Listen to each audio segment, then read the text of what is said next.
우리는 바나바 사역에 대해서 첫 번째 시간을 맞이하였고요. 두 번째는 바나바는 어떤 사람인가에 대해서 말씀을 나누었습니다. 그 신문 기자 생각만 머리에 염두하고 이 말씀에 집중 안 하면 안 됩니다. 오늘은 어떻게 사람을 대할 것인가? 사람을 대하는 기술이 좀 필요해요.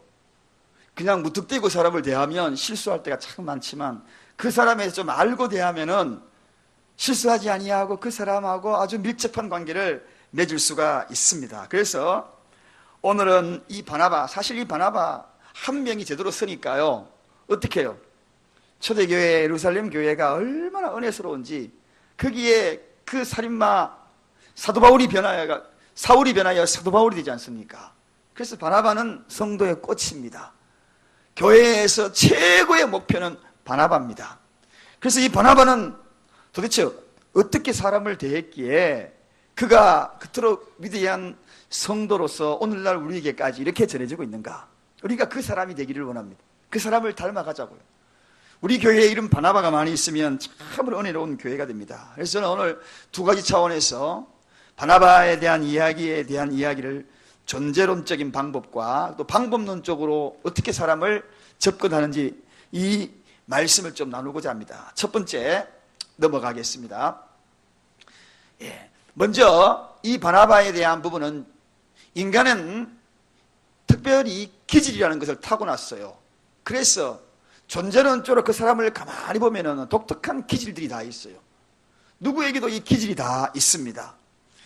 여러분들은 오늘 지금부터 네 가지 존재론적인 방법에서 우리가 네 가지 기질을 한번 접근해 볼 텐데 여러분은 어디 기질에 속하는지, 그리고 우리 목장에 있는 분은 어떤 기질의 소유자일까? 그런 기질을 잘 알게 되면 그 사람에 맞춰가지고 잘 접근할 수 있어요. 그래서 오늘 나는 어떤 사람인지, 그리고 그 사람은 어떤 사람인지, 또 우리 여기 선생님들도 많이 계시지만 그 학생은 또 어떤 학생인지 그걸 제대로 알면은 접근하기가 가장 쉽다는 것입니다. 제가 오늘 이 말씀을 드리는 이 말씀은 히포크라테스라는 사람이 인간은 네 가지 기질이 있다, 그렇게 소개를 합니다. 태어날 때부터 이런 기질을 한 가지씩 안고 나타나는데 모두가 다 이런 기질 속에서 완벽하게 100% 다 닮았다는 건 아니지만 대다수가 유사하게 이런 기질을 갖고 있다는 것입니다. 첫째가 어떤 기질이라고 이야기했습니까? 다 같이 1번 다혈질의 사람. 다혈질, 그러니까 나쁜 뜻으로만 해석해서 안 됩니다. 이 다혈질의 대표적인 사람 한 사람이 성경에 있습니다. 그 사람이 누구일까요? 베드로입니다. 베드로가 다혈질의 사람인데 이 사람이 자기의 성품과 그리고 그런 것들을 잘 개발하여서 위대한 사도 예수님의 수지자가 되지 않습니까? 그래서 우리가 갖고 있는 이 기질도 잘 활용하면은 하나님 앞에서 멋지게 사용되고, 또 이런 기질을 갖고 있는 사람에게는 잘 아름답게 접근해가지고 그 사람의 장점을 키워주면 그 사람이 위대한 사람으로 바뀔 수가 있다는 것입니다. 그리고 우리 가정에도, 여러분의 가정에도 보면 남편이요, 이런 다혈질의 기질의 사람이 있습니다. 아내가 이런 다혈질의 기질이 있어요. 둘 다 다혈질의 기질이 있으면은 서로가 이 성품의 기질을 잘 알고 대할 수가 있고, 또 하지만 또 다른 기질을 갖고 있다 할지라도 이 기질의 특성을 잘 알게 되면 서로가 아름답게 조화를 이룰 수가 있습니다. 그럼 도대체 다혈질의 기질은 어떤 사람이냐 하면 굉장히 낙천적이고 그리고 생기가 있고 적극적입니다. 매사에 굉장히 저돌적이고 적극적이라서 이런 사람은 권태기가 없어요. 내생에 권태기가 없어요. 어떤 사람은 좀 살다 보면 아이고 우리 신랑하고 못 살아. 그런데 이 다혈질은 계속 뜨거워. 피부만 대고 뜨거워. 이 다혈질의 사람 지금도 뜨거워. 나이가 60, 70이라도 그저 적극적인 다혈질의 사람. 그리고 이 사람은 동정심이 많고 감정에 의해서 결단을 낼 때가 많다는 거죠. 베드로가 감정에 의해서 결단을 금방금방 내려서 실수를 종종 하잖아요. 그런 것처럼 이 다혈질의 특성이 바로 그런 것입니다. 사람들의 기분은 굉장히 즐겁게 합니다. 또 따뜻한 감정도 있어요. 그리고 많은 친구들을 주변에 가집니다. 적극적으로 모든 일을 나서서 하니까 친구들이 많아요. 주도적인 일을 감당합니다. 그래서 이 사람 주위에는 항상 사람들이 많아요. 떠들썩한 걸 좋아합니다. 특별히 이 사람의 약점이 있어요. 다혈질의 약점이 있습니다. 그건 뭐냐?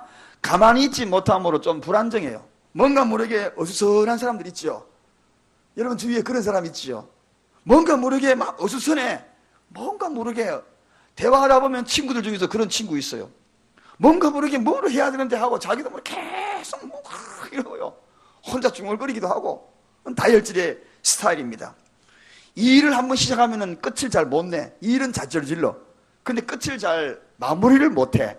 그런 사람 있지요. 요거 다혈질의 특성입니다. 이 일은 막 추진 있게 막 하다가 용두사미가 돼가지고 끝은 다른 사람이 항상 뒷받침해줘야 돼. 베드로가 사고 치면은 그 뒤에 따르던 다른 제자들이요 항상 뒤에서 이렇게 조율을 해줘야 돼요. 이런 스타일입니다. 말 실수도 좀 자주 합니다. 그래서 사람들에게 상처를 가끔씩 잘 줘요. 그런 사람이 누구냐? 바로 베드로 같은 사람, 다혈질의 사람입니다. 이런 사람을 만나면 그 사람의 특성을 잘 알게 되면 바나바의 역할을 잘 감당할 수 있어요. 이 다혈질의 사람에게 접근할 때에는 그 사람의 기질을 잘 알고 저 사람이 다혈질이구나. 그런데 자꾸 성격을 자꾸 불같이 만들어주면 나중에 오락하고 그냥 큰 사고 일어나는 겁니다. 저 사람이 다혈질이구나. 적당히 가다가 불을 꺼트려줘야 돼요. 슬그머니 꼬리를 내려줘야 돼요. 그렇지 않으면 계속 가면은 나중에 부딪힙니다. 오닥닥하고 부딪혀요. 집어 던지고 가버려요. 그러니까 이 다혈질은 이런 성격이 있다. 두 번째, 어떤 성질입니까? 기질입니까? 담접질. 여러분 잘 보셔요. 여러분의 기질이 어떤 기질인지. 이 담접질은 굉장히 능동적이고 또 실제적이고 또 조직적이고 의지가 강한 사람입니다. 잘 무너지지 않아요. 그 대신에 고집이 굉장히 세요. 고집 센 사람 있잖아요. 의지 강하면서 내 고집대로 끝까지 밀고 나가는 사람. 생각도 계획적이고 그리고 실제적이고 예리한 면도 있고 다 한데 고집이 굉장히 강하다는 것입니다. 사회적으로요 불법을 보면 못 참아요. 지나가다가 가만히 보면 그냥 스치고 지나가도 될 걸 갖다가 지금 못 참아 하고 그냥 꼭 한마디씩 던지고 가는 사람 있잖아요. 우통 벗고 말리다가 자기가 얻어 터지는 사람 있잖아요. 꼭 그런 사람이 있어요. 이런 사람은 남이 실패한 그런 경우를 이 사람은 맡겨놓으면 성공할 가능성이 상당히 많은 사람. 그래서요 이렇게 보면은 다른 사람이 이렇게 식당에 가 망한 자리에 그 사람이 들어가가지고 조직적이고 계획적이고 실제적이고 강한 의지를 가지고 그 가게를 살리는 사람이 있습니다. 그런 사람이 누구냐 하면 이 담접질의 사람. 단점이 있어요. 단점은 성질도 좀 급하지만 화를 잘 내.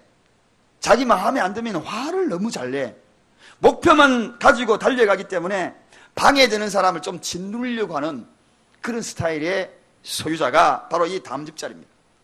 타고난 지도자의 자질도 있어요. 이런 사람이 성경에 소개되고 있습니다. 대략 누구겠습니까? 자, 한번 어림잡아서 한번 맞춰보시기 바랍니다. 맞추시는 분에게 오늘 냉장고 묶는 끈을 드리겠습니다. 누구요? 예, 바울 같은 사람. 누구십니까? 예? 누가 맞추셨어요? 역시 아까 열심히 집사님 선물로 이 모든 자료를 정리한 걸 집사님에게 선물로 드리겠습니다. 네, 이제는 확실하게 제가 드릴게요. 딱 해가지고 책으로 하는 건 드리겠습니다. 여러분 보십시오. 이 바울 같은 스타일이에요. 바울은 굉장히 조직적이고 계획적입니다. 그리고 남이 실패한 것들을 이 사람은 이루는 의지적인 사람이에요. 전도 여행하는 가는 거 보십시오. 끝까지 가잖아요. 3차까지 가잖아요. 저 로마 황제 앞에까지 가서 목적을 달성하는 사람이 바로 이 바울 같은 스타일입니다. 이런 사람을 바나바가 발견했다는 것입니다. 할렐루야.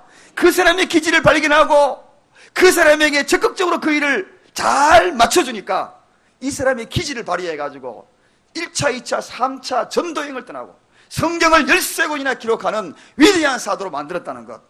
여러분 얼마나 멋진지 모릅니다. 그래서 내 사랑하는 자녀도, 내가 가르치고 있는 사람들도, 내 목장 목원들도, 우리가 만나는 사람들도, 바나바도 그래야 해서 그 사람의 특징만 잘해주면요 바울 같은 사람을 우리가 세울 수 있다는 것입니다.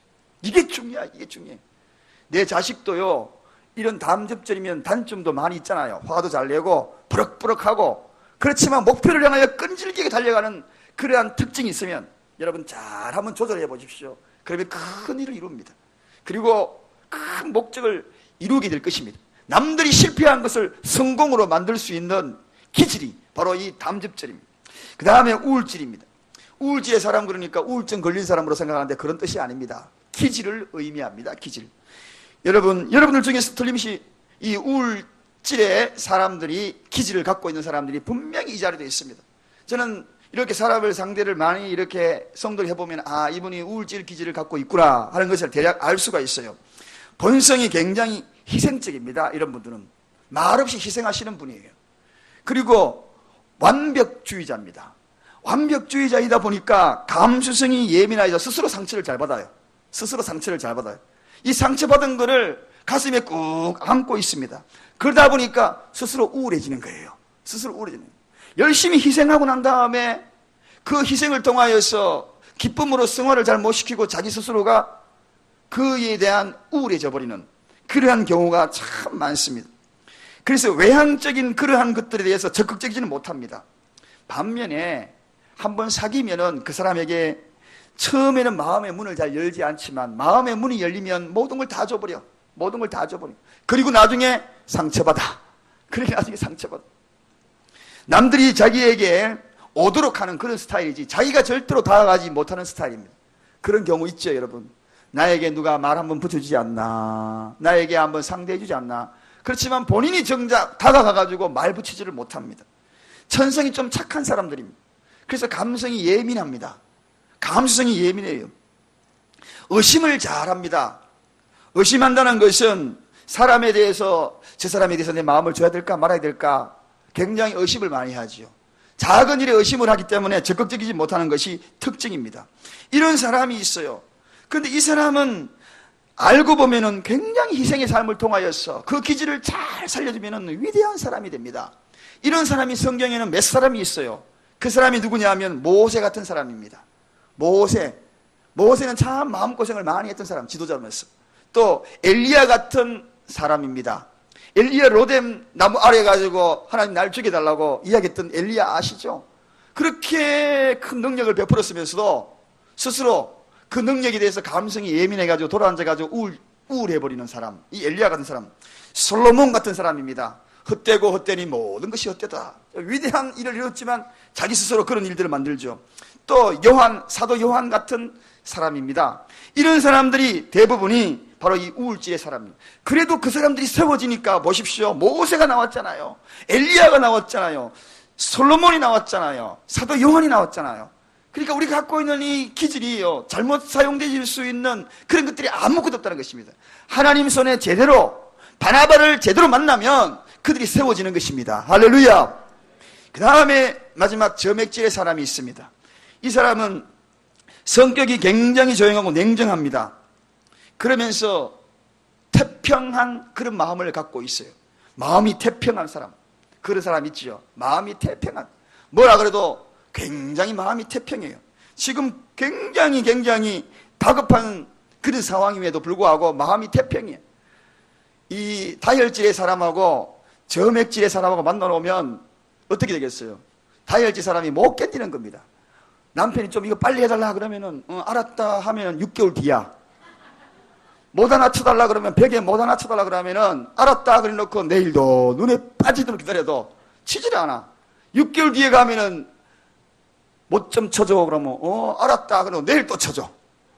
이런 사람, 태평인 사람. 실제로는 많은 재주를 갖고 있기는 있는데 그걸 개발을 못하는 거죠. 제대로 멘토를 못 만난 겁니다. 제대로 사람을 만나고 세움의 사람을 만나면 이 사람은요, 많은 친구들, 그리고 주변에 있는 많은 사람들이 이 사람들과 함께하는 사람이 많아요.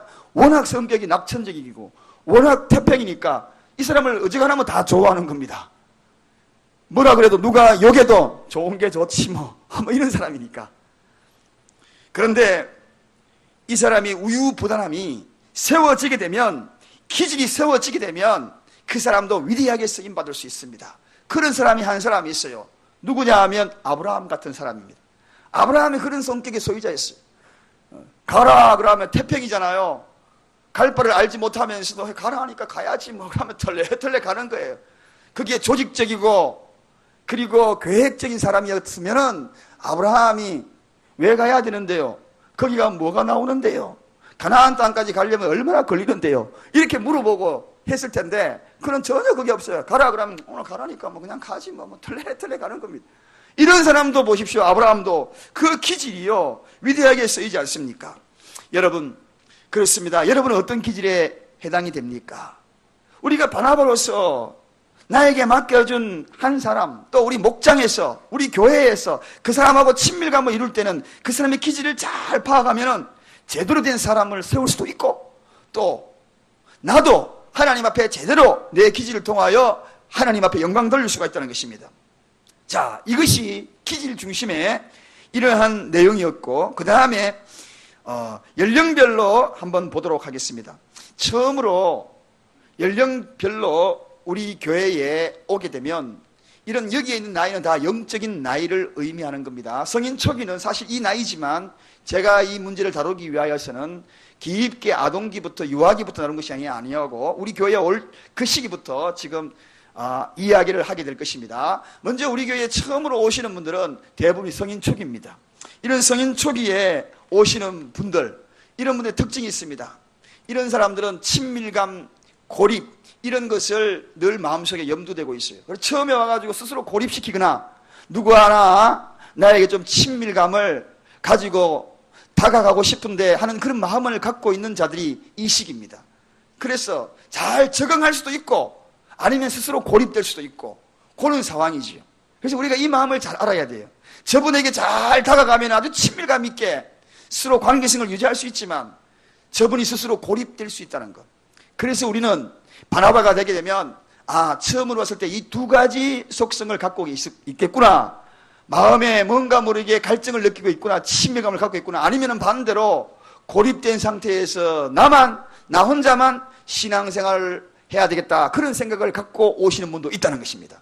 그래서 그 기질을 잘 알고 접근하는 게 중요하다. 그 다음에 성인기입니다. 이때는 안정되고 성숙되는 조금 더 시간이 지나죠. 자신을 증명하려는 시기입니다. 나 자신을 내가 어떤 사람인지 압니까? 하고 스스로 자신의 믿음도 증명하려고 그러고 신앙관도 증명하려고 그러고 성격이나 등등을 자신을 증명하는 시기가 바로 이 시기입니다. 이 성인기에는 사람을 대할 때에 자기 자신을 증명하려고 하기 때문에 그때는 좀 들어줌이 필요하겠지요. 그때 길을 막고 그때 들어주지 아니하면 이 사람은 제대로 정착을 못한다는 것입니다. 그러면 그때는 잘 들어주고 자기 자신을 증명하려는구나 그런 생각을 가지면 될 것 같습니다. 그 다음에 노년기가 있어요. 노년기에는 자통합감 대 절망입니다. 이럴 때는 중요하지요. 이 신체도 노년기가 되면은 여러 가지 감수합니다. 또 노년기에는 죽음 등에 대한 적응하는 그런 단계에 들어가기도 합니다. 이럴 때에 새 생활에 뭔가 모르게 좀 적응하려고 하는 그러한 마음은 가지는데 그 마음이 잘 열리지 않는 겁니다. 자기 스스로가 자꾸 절망감에 들어가려고 하는 그런 때가 바로 이 노년기예요. 스스로 어떤 침체기에 빠져가지고 계속적으로 자기가 절망감에 들어가려고 할 때에 우리가 어떻게 대해야 되는가? 저분이 지금 노년기 상태구나. 그럴 때는 좀 용기를 불어넣어줄 수 있고 또 절대적으로 그분을 붙들어줄 수 있는 이런 바나바의 기질이 조금 필요할 것 같습니다. 자, 이렇게 우리가 또 연령별로도 대하는 방법이 있고 그 다음에는 구체적인 방법을 좀 생각해 보도록 하겠습니다. 바나바로서 그럼 세 가족을 대할 때에 구체적으로 내가 어떤 방법으로 가장 다가서는 것이 중요한 것인가? 첫째, 언어의 문제입니다. 언어는 가급적이면 바나바는 세속적인 말들을 많이 사용하면 안 됩니다. 왜냐하면 처음으로 인지되는 모습이기 때문에 여러분 처음으로 자녀들이 제일 먼저 배우는 말이 뭔지 아시죠? 엄마 아빠 배우고 학교 보내려면 제일 먼저 욕부터 먼저 배워와요. 학교 보내려고 배우는 것이 그래요. 유치원에 가서 제일 먼저 배우는 게 그겁니다. 그 왜 그렇게 했습니까? 그 말들을 많이 들었기 때문이죠. 그래서 바나바가 되게 되면 우리가 바나바 되기 위해서는 그 사람의 모델이 되기 위해서는 가급적이면 영적인 언어를 사용하는 것이 굉장히 중요하다. 영의 대화자가 되는 것이 중요하다는 것입니다.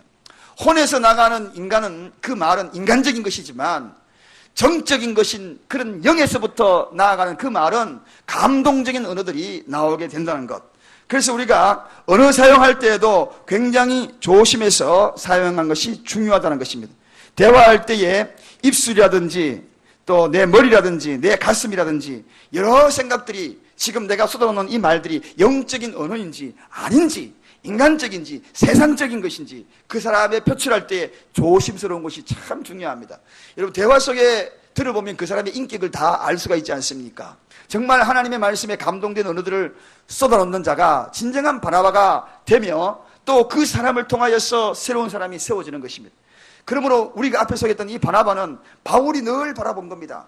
바라보니까 정말 이 바나바의 말투 속에 영의 언어를 사용하거든요. 서서히 사도 바울이 닮아갔던 겁니다.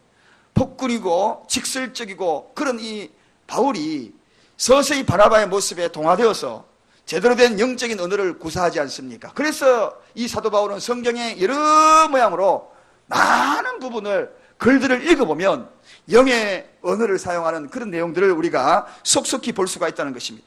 자, 그 다음에 우리가 해야 될 것은 예절을 잘 갖추는 것이 중요합니다. 여러분 바나바로서는요 처음 대할 때 예절이 중요합니다. 말도 중요하지만 사람과 사람 만남 사이에는 예절이 정말 중요합니다. 첫인상에 그 사람의 영향력을 끼치는 것, 그것은 첫 그 사람의 예절, 그 사람의 예의 범죄를 보면서 그 사람의 인격이 거의 다 판단난다 해도 과언이 아닙니다. 그래서 성공하는 실업인들이 사람을 만날 때에 기준이 있다고 합니다.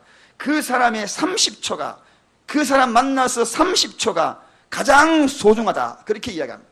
그 사람 만나서 30초가 그 사람이 어떤 예절을 가지고 예의 범죄를 지키는가, 그 사람의 모습을 보면서 그 사람을 평가해 그 사람을 사용한다고 합니다. 여러분 첫 선입견이 굉장히 중요하다는 것이죠. 그 선입견을 예의 바른 모습으로 보여줄 때에 그 사람은 진정한 바나바로서의 자격이 부여가 되는 것입니다. 처음부터 예의 범절이 없이 그 사람이 접근해 보십시오. 그럼 어떻게 되겠습니까? 제대로 사람을 세울 수가 없다는 것입니다. 한 사람은 그 예의 범절이 그 사람의 등급이다 하는 말이 있습니다. 우리 다 같이 한번 따라 하십시다. 한 사람의 예의 범절이 그 사람의 등급이다. 소고기도 등급이 있어요. 1등급, 2등급, 3등급. 예, 맛있는 부위에 따라가 다 다릅니다. 돼지고기도 그래요. 사람도 등급이 있어요. 그게 뭔지 아십니까? 예의 범절로 등급이 나눠지는 겁니다. 예의 범절 잘 지키는 사람이 1등급, 1등급. 바나바는 1등급 예의 범절. 우리 교회에 와서 사람들이 대화 주고받을 때마다 야, 이 교회는 정말 예의 범절이 바르다. 정말 윗사람을 존대해주고 또 윗사람은 아랫사람을 잘 인정해주고 그런 예의 범절이 좋은 교회, 그 교회가 되니까 초대교회 바나바로 인하여서 그 교회가 날로 사람들이 더해갔더라. 예의 범절 제대로 지키면 우리 교회에 날로 사람이 더해가는 겁니다. 들어와가지고 어디에서 제일 상처받나요? 말 한마디에 예의 범절 없는 모습에 상처받는 거 아닙니까? 그래서 말만 예쁘게 해도 교회에 부응한다 말이 틀린 게 아니거든요. 예의 범절이 중요합니다. 에티켓이라는 말을 우리가 새가족이 되면 교육을 받는데 에티켓이라는 이야기를 처음으로 합니다. 에티켓이 뭐냐? 에라는 것은 마음이라는 뜻입니다. 티켓은 표죠. 그래서 거기에서 에티켓이라는 말이 나왔어요. 프랑스 말입니다. 에티켓, 마음의 표라는 거예요. 마음의 표가 뭡니까? 예의 범절이에요. 예의 범절. 그래서 가까운 사람일수록 예의 범절 잘 지키기를 바랍니다. 예, 가까운 사람일수록 예의 범절 잘 지켜야 그 관계가 오래 갑니다. 부부일수록 예의 범절을 잘 지켜야 그 관계가 오래 갑니다. 우리 교우끼리 예의 범절을 잘 지켜야 그 결속력이 오래 갑니다. 예, 가깝다고 해가지고 말을 쉽게 던지면은 가까운 사람한테 상처받으면 더 큰 상처가 돼요. 나를 더 우습게 보고 있구나. 그것이요. 큰 상처가 돼요. 그래서 그 사람하고 거리가 멀어집니다. 바나바의 역할을 감당할 수가 없어요. 그래서 가까운 사람일수록 예의 범절을 잘 지키는 것이 굉장히 중요하다. 그 사람의 등급이라는 것입니다. 교회의 인상은 바나바입니다. 바나바가 예의 범절을 잘 지킬 때에 새가족이 우리 교회에 예의 범절이 있고 또 그것을 배워나가고 우리 교회가 그로 인하여서 날로 숫자가 돼가는 그런 은혜가 있기를 바랍니다. 예의 범절에 중요한 것이 또 실천사항이 있어요. 외적인 모습입니다. 마음의 에티켓, 아까 마음의 에티켓이 중요하다고 이야기했지만 겉으로 드러나는 예의 범절이 있어요. 그건 뭐냐? 옷차림입니다. 옷차림의 예의 범절이 있어요. 옷차림의 예의 범절, 물론 옷차림에 대한 부분들은 다들 조심하겠지만 참으로 우리가 이 옷차림을 통하여서도 예의 범절 지키는 것이 중요하지요. 연령대에 맞게 또 사람들에게 거부 반응을 주지 않게, 그런 것이 굉장히 중요합니다.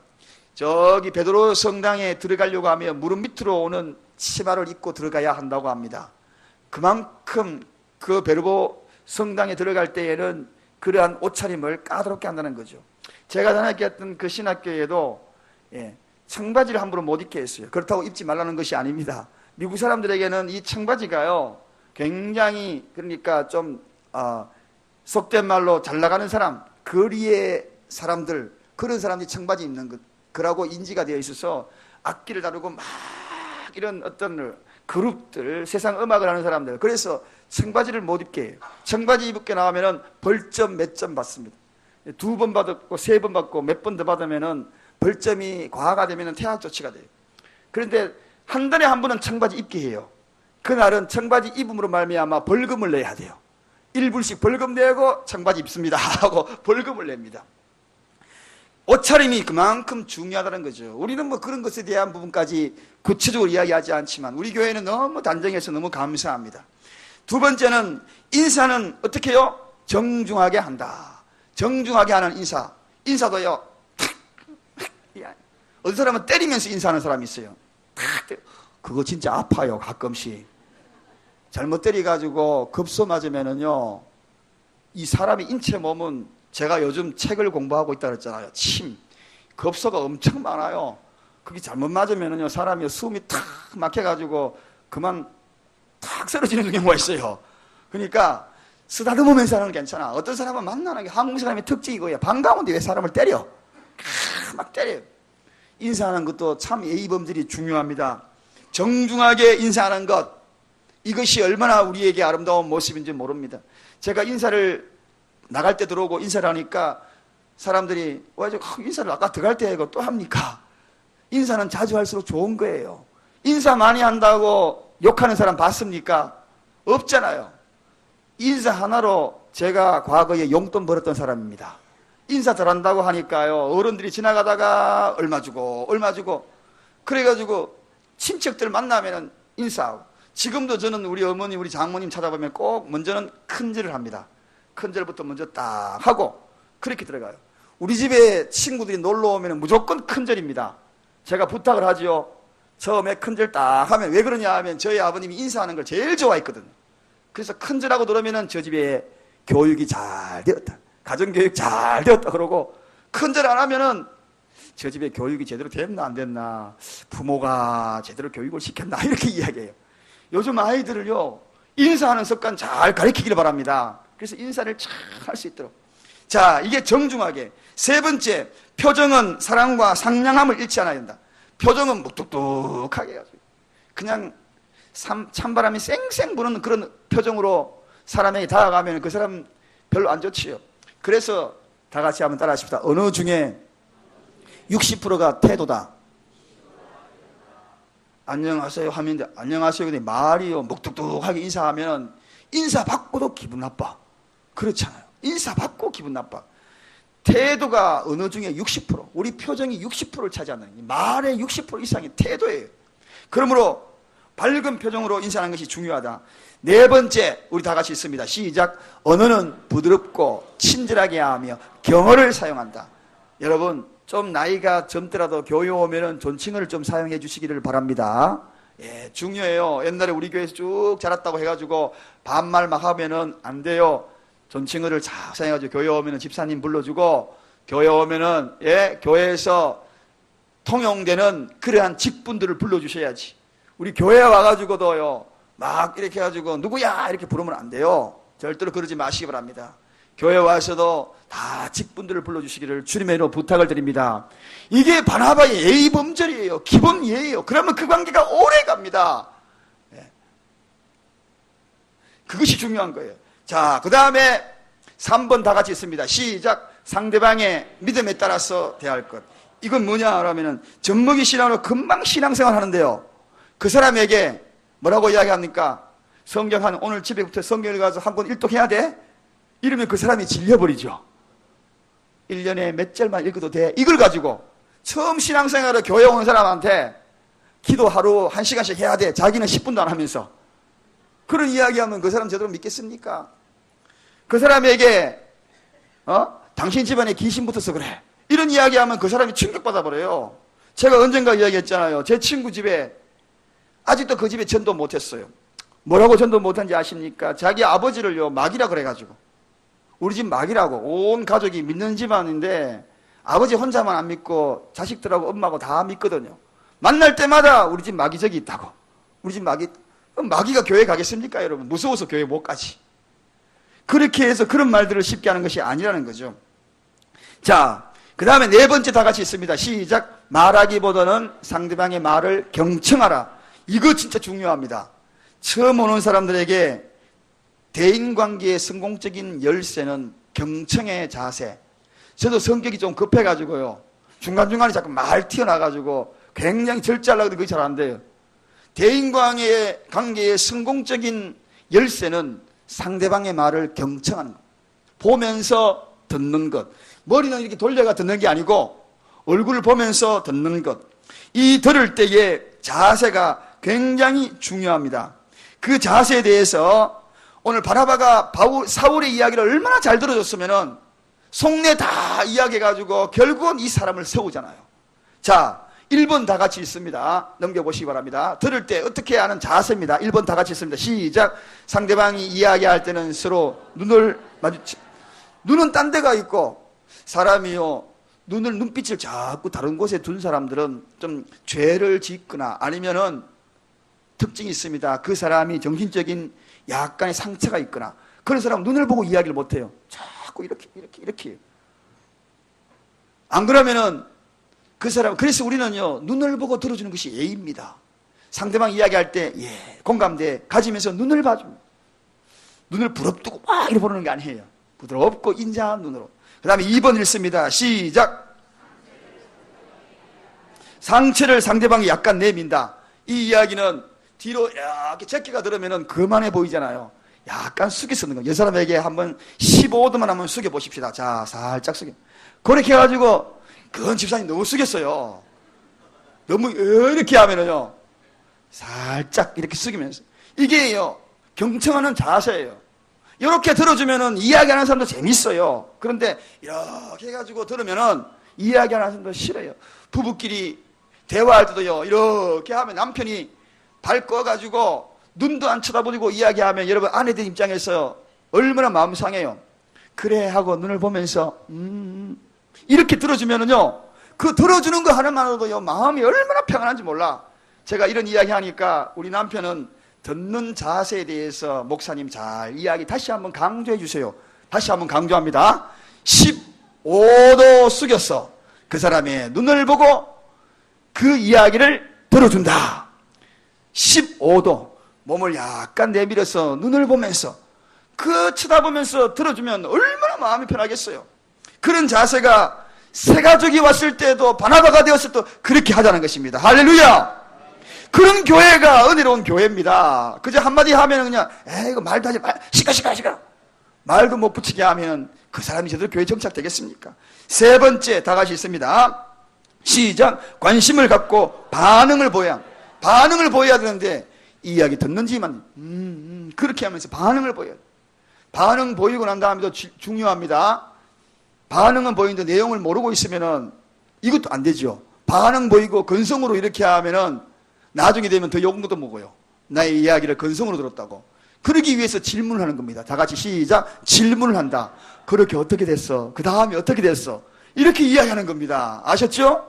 그러면은 그 사람이 내 이야기를 듣고 있구나. 반응을 보여야 돼요. 그래. 이렇게 반응 보이면서 질문을 한마디 던져주면 그 사람이 훨씬 더 기뻐한다는 것입니다. 자, 그 다음에 5번 다 같이 있습니다. 시작. 말의 중간을 끊지 않는다. 제가 가끔씩 실수하는 부분입니다. 이 부분을 제가 무척 성격이 좀 급하다 보니까 이야기하는데 잠깐만요, 이렇게 이야기하는 것은 사실은 아니다는 이야기죠. 그래서 그 사람의 이야기를 다 들어주는 것이 중요하다. 그 다음에 6번째 있습니다. 시작. 자신의 의견이 말하기 전에 상대방의 표현을 그대로 반복하여 말한다. 내 이야기, 내 의견 하기 전에 그랬었군요 하고 그 사람의 이야기를 반복하여서 이야기해 준다는 것입니다. 깔깔이 치마 4,500원에 샀습니다. 그렇게 이야기하면 아 그래요 깔깔이 치마 4,500원에 샀었군요. 그런데 나는 5,500원에 샀습니다. 내 의견을 그렇게 이야기해 줘야 돼요. 그런데 자기 의견만 이야기하면 충돌이 일어나지요. 충돌이 나요. 자, 어떻게 충돌이 일어나는지 그 다음에 보십시다. 7번 다 같이 있습니다. 시작. 상대방의 경우에 맞지 않는 말을 했을지라도 상대방을 무시하거나 논쟁하지 않는다. 다 같이 한번 따라 하십시다. 세상에 틀린 것 아무것도 없고 다만 다를 뿐이다. 그 사람이 자기 생각이 맞다고 생각하니까 그렇게 이야기하는 것인데 틀렸다라고 이야기하면 그 사람은 상처가 되는 것입니다. 그래서 그 사람의 의견을 들어주고 그 다음에 그 말을 했을지라도 무시하면 안 된다는 거죠. 단지 하나 달라서 그렇구나. 달라서 그렇구나. 그 틀렸다고 논쟁하는 경우 많아요. 가끔씩 아까 제가 이야기했죠. 어떤 경우에는 새 가족하고 이 문제로 논쟁해가지고요. 새 가족이 오히려 상처받고 교회 떠난 사람도 있을 수 있다는 것을 가능성을 이야기합니다. 홈프로스 해가지고 거기 해가지고 이제 얼마 전에 월남 치마 9,900원 나왔더라. 나는 월남 치마 9,900원 했어. 그렇게 이야기하는데 새 가족이 사왔대요. 색깔 보니 너무 이쁘네. 내하고 똑같네. 나는 8,900원에 샀는데 아니야 9,900원이야. 아니야 8,900원이야. 그거 가지고 논쟁하다가 새 가족이 상처 입고 그냥 떠나가 버렸어. 이런 경우 생깁니다 여러분. 우리가 목숨 걸어야 될 때는 따로 있어요. 그런 걸로 논쟁하지 말자는 거죠. 예, 이게 중요합니다. 자, 그 다음에 5번 다 같이 있습니다. 다음에 이제 다 시간 다 됩니다. 자, 시작. 약속한 것은 반드시 지킨다. 당연한 문제. 자, 그 다음 6번 시작. 부정적인 것은 말하지 않는다. 부정적인 것, 교회의 것이나 여러 가지 그런 일들이 자꾸 부정적인 이야기를 자꾸 하는 것. 이거는요, 독약을 먹이는 것입니다. 독약을 먹이는 것이에요. 내 자녀들에게 부정적인 이야기를 집안에서 틀어놓으면 그 아이에게 신앙의 독약을 먹이는 것입니다. 그런 부정적인 이야기를 할 만하거든 혼자 입을 뒤집어 쓰고 큰 소리로 부정적인 이야기를 막 써놓으세요. 그런데 부부끼리 그런 대화하잖아요. 그 사랑교회 신목사 옛날에는 점이 4개였다 하더라. 그런데 어느 날 점을 2개 뺐대. 한 개 그것도 가장 그 눈에 가끔 거슬려. 왜 저걸 안 빼는지 모르겠어. 그러면서 이야기하면 여러분은 제 얼굴에 무엇만 보입니까? 점밖에 안. 지금도 갑자기 얼굴에 점을 딱 주시하잖아요. 이 부정적인 이야기가 바로 그런 것입니다. 긍정적인 이야기. 자, 7번 다 같이 있습니다. 시작. 바라바는 자기 자랑하는 말을 하지 않는다. 직장, 사업, 사회적인 위치, 재물 이런 것들을 자랑해버리면 이 사람이 어떻게 되겠습니까? 초라해 느껴져요. 언젠가 그 사람이 알 때까지, 질문해올 때까지 그저 평범하게 이야기해주면 되는데 내 자랑을 다 해버리면 그 사람이요, 내하고 격이 다른가 보다 하고 그 사람이 접근을 못한다는 것입니다. 자, 8번 다 같이 있습니다. 시작. 제 신자에게 들은 말은 누구에게도 말하지 않는다. 그 이야기 금방 듣고 가가지고 옆에 가서 이야기 다 해버려. 세상에 그런 사람이 우리 교회는 없는데 어디 가면 있어요. 새 가족이 그냥 마음 열고 다 이야기를 했는데 그 이야기 듣고 어디 가가지고 이야기 다 해버리면 그 사람이 얼마나 상처받겠어요. 지켜주는 것이 중요합니다. 자, 그 다음에 마지막 9번입니다. 자, 시작. 함께 나누는 그러한 사람이 되도록 한다.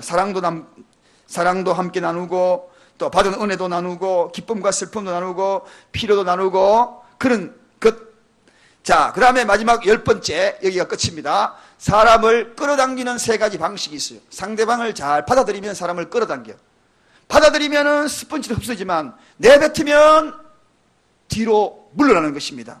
또 상대방을 인정해주면 그 사람을 끌어당기게 돼요. 그렇구나. 인정해주면은 그 사람이 나에게 다가오지만 인정하지 아니하고 틀렸다 그러면 그 사람은 떠나갑니다. 인정해주는 것. 틀려도 다르구나 하고 인정해주는 게 중요하다. 그 다음에 3번째 다 같이 있습니다. 시작. 상대방을 중요하게 여깁니다. 부부관계도 마찬가지고요. 그 사람은 참 소중해. 내 것 소중하면 그 사람도 소중한 거예요. 내 것 중요하면 그 사람 것도 중요한 거예요.